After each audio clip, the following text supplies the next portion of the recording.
Should tourists be banned from big cat hotspots to protect the animals? The debate over wildlife tourism and its impact on big cats has intensified in recent years.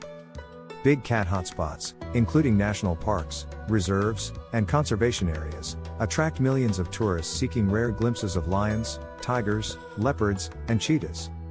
Tourism brings vital revenue to conservation programs, supporting anti-poaching patrols, habitat restoration, and community development in wildlife-rich regions.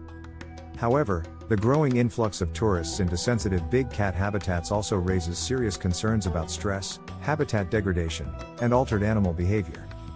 Conservationists increasingly question whether the benefits of wildlife tourism outweigh the long-term risks to big cat populations and ecosystems.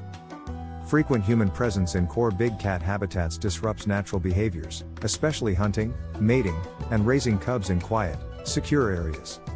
Vehicle convoys tracking big cats often follow them too closely, influencing hunting success and increasing stress levels in already threatened populations.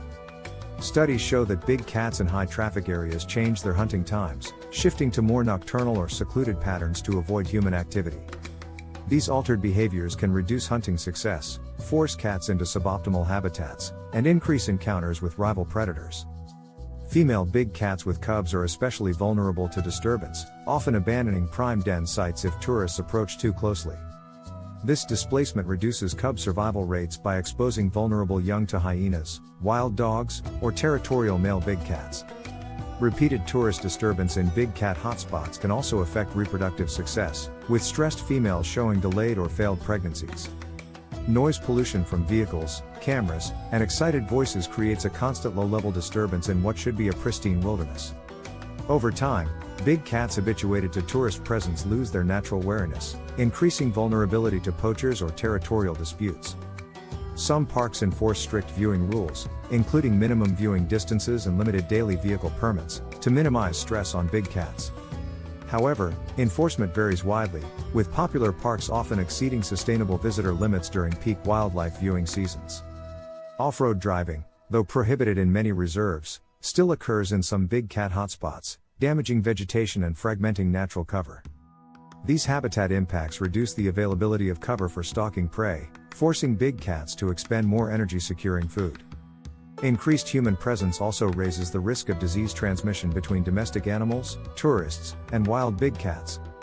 In some hotspots, free-ranging livestock or feral dogs near park boundaries carry diseases that can spread to lions, tigers, and leopards. Tourist-generated waste, including plastic and improperly discarded food, also attract scavengers, disrupting natural predator-prey relationships.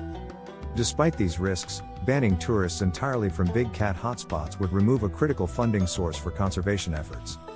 Entrance fees, guide services, and tourism-related donations provide essential revenue for cash-strapped parks and reserves protecting big cats.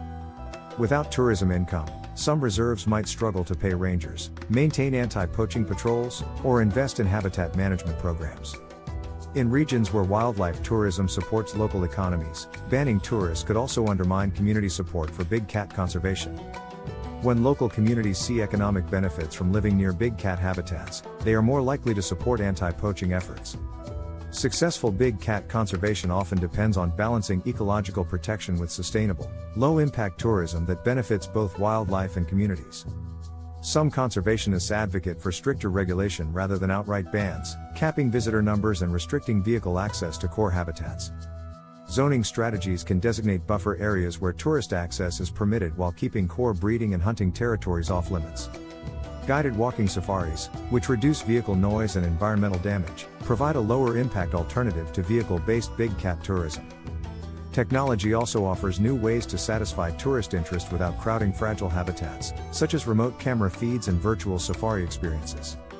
Some reserves experiment with high-fee, low-volume tourism models, allowing fewer visitors who pay premium rates for exclusive, low-impact experiences. This high-value, low-impact tourism generates revenue without overwhelming sensitive big cat habitats with excessive human traffic. Conservationists also emphasize the importance of educating tourists on responsible wildlife viewing to reduce harmful behaviors in big cat areas. Tourists who understand how close approaches or loud noises disrupt big cat behavior are more likely to follow guidelines voluntarily. Community-based tourism models also show promise, with local guides trained to prioritize wildlife welfare over tourist demands for close encounters. Cultural attitudes toward big cats vary across regions, influencing whether tourism is seen as an asset or threat to conservation. In countries where big cats are revered or seen as national symbols, tourism bans might face strong political resistance. Conversely, in regions where human-wildlife conflict is high, reducing tourist pressure might strengthen local tolerance for predator presence. Ultimately, the decision to ban or limit tourism in big cat hotspots depends on balancing economic, ecological, and ethical considerations. The most effective strategies focus on ensuring tourism directly funds conservation while minimizing environmental footprints and animal stress. Remote tracking technologies, including GPS collars and camera traps, provide opportunities to study how tourism affects big cat behavior in real time. Long-term studies in high tourism reserves show mixed results, with some big cats adapting better than others to human presence. Lions in well-managed reserves often show resilience to tourist vehicles, while more elusive species like leopards and snow leopards suffer greater disturbance. Reintroducing buffer zones, rotational viewing areas, and seasonal closures in key breeding habitats can reduce cumulative tourism impacts. Banning night drives in sensitive areas also helps protect nocturnal hunting patterns critical for big cat survival. Tourism bans, if implemented, would likely need to focus on the most vulnerable habitats rather than entire reserves or regions. High-altitude snow leopard habitats, for example, may require stricter controls due to the species' low density and high sensitivity. In contrast, well-established big cat populations in larger parks may tolerate regulated tourism better if limits are properly enforced. Sustainable big cat tourism is possible when park authorities, conservationists, and communities work together to prioritize animal welfare. Ultimately, protecting big cats requires recognizing that their survival depends not just on habitat, but on how humans choose to share that habitat. Banning tourists from big cat hotspots entirely may be unnecessary, but failing to regulate unsustainable tourism could drive iconic species closer to extinction. The future of big cat conservation depends on finding the delicate balance between human wonder and wild survival.